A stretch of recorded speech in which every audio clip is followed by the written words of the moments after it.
Les amis, on s'est intéressé toute la semaine à l'artisanat à la française, à l'excellence de cet artisanat, principalement ici dans ce département de l'Indre et à Châteauroux. Et il semblerait qu'il y a une belle maroquinerie, hein, Nathalie Schrenger. Et oui, une jeune maroquinière, Élodie Gaulard, qui est très prometteuse. Et c'est aussi un bel exemple de reconversion professionnelle, Laurent. Parce qu'elle travaillait à Paris depuis 15 ans, derrière un bureau. Et donc, elle aidait les entreprises françaises à s'exporter. Et elle avait envie de changer de vie. Et aussi, elle avait envie de rejoindre son amoureux qui habite à Argenton-sur-Creuse. Donc, c'était l'occasion pour elle de prendre des cours du soir, d'apprendre son nouveau métier et d'ouvrir son atelier d'art. Regardez.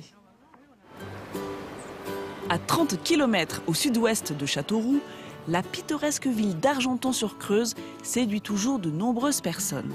Et cette petite cité berrichonne a même charmé une Parisienne. Je vous emmène dans l'univers d'Élodie, maroquinière. La reconversion d'Élodie sort de l'ordinaire. La jeune femme a quitté la région parisienne et son métier d'assistante administrative pour rejoindre son compagnon potier à Argenton-sur-Creuse. 2 ans après, elle ne regrette pas son changement de vie. Sac à main, ceinture, porte-monnaie, elle est passionnée par son nouveau métier et ce qui lui plaît avant tout, c'est de travailler le cuir. C'est trop petit. Le cuir, c'est une matière noble, donc j'aime bien travailler cette matière. Quand je suis sur des marchés, les gens arrivent, ils sentent les ceintures, quoi. Ils disent, oh, ça sent bon le cuir. Il y a un vrai engouement pour les matières, en fait. C'est vrai que ça, c'est un atout, quoi. Enfin, par rapport à du textile, par exemple. Le cuir chez Élodie, il y en a partout. Une vraie caverne d'Ali Baba. Il y en a jusqu'au plafond, oui. Mais en fait, ça permet un gain de place de les ranger au plafond. Et puis comme ça, on les voit, quoi. On essaye de pas trop les entasser pour y voir clair. Et quand on cherche une couleur ou un cuir spécifique, bon après, faut se rappeler où on les a mis. Pour la fabrication d'un sac, tout part d'un prototype pour avoir une idée de l'allure générale du futur modèle.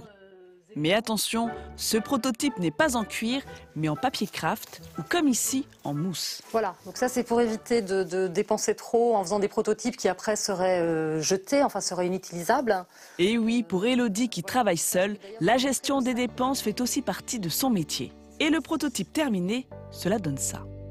Aujourd'hui, Élodie a décidé de confectionner ce modèle. Un petit sac en bandoulière, moderne et original, à l'image de notre maroquinière. Et tout commence par le choix du cuir.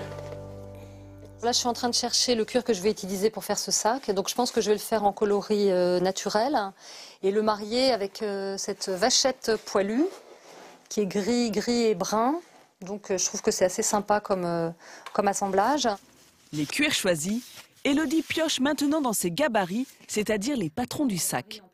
Et avant de dessiner le contour de son modèle, elle contrôle la qualité de sa matière première. À l'œil, on peut voir les défauts. Et puis, au toucher également.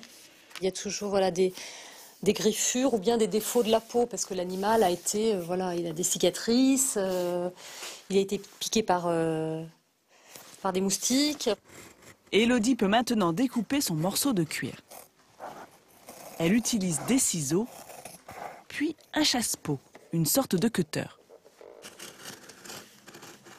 Une fois les différentes pièces découpées, Élodie peut alors coller son motif léopard.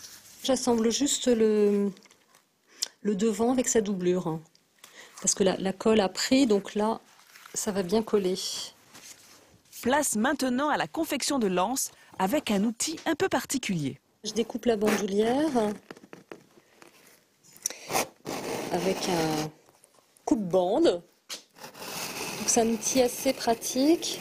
C'est simple, mais pratique qui permet de faire des bandes bien droites.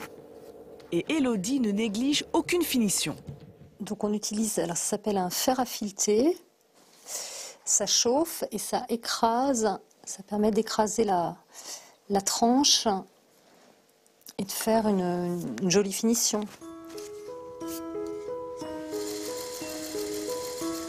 Élodie s'attaque maintenant à la couture. Notre maroquinière assemble toutes les pièces du sac. Après 3 heures, le travail est terminé. Mais pour Élodie, la journée est loin d'être finie. Elle rejoint d'autres artisans dans le centre d'Argenton. Donc Grégory, tu vas mettre tes produits dans cette vitrine avec les peluches de Marie-Jean. Ici, 2 fois par an, peluches, poteries et pulls en laine, des produits made in Indre, sont exposés pour le plus grand bonheur des habitants et des artisans. Trouver des petits points, des petits lieux d'exposition, ça demande de l'énergie. Moi, je débute en plus, donc je suis complètement dans cette recherche-là, à trouver des lieux qui sont sympas, où il y a une bonne ambiance et où en même temps il y a du passage. C'est pas aisé pour nous de distribuer notre production parce que justement on la fabrique. Donc on n'a pas beaucoup de temps pour assurer l'aspect commercial de la chose.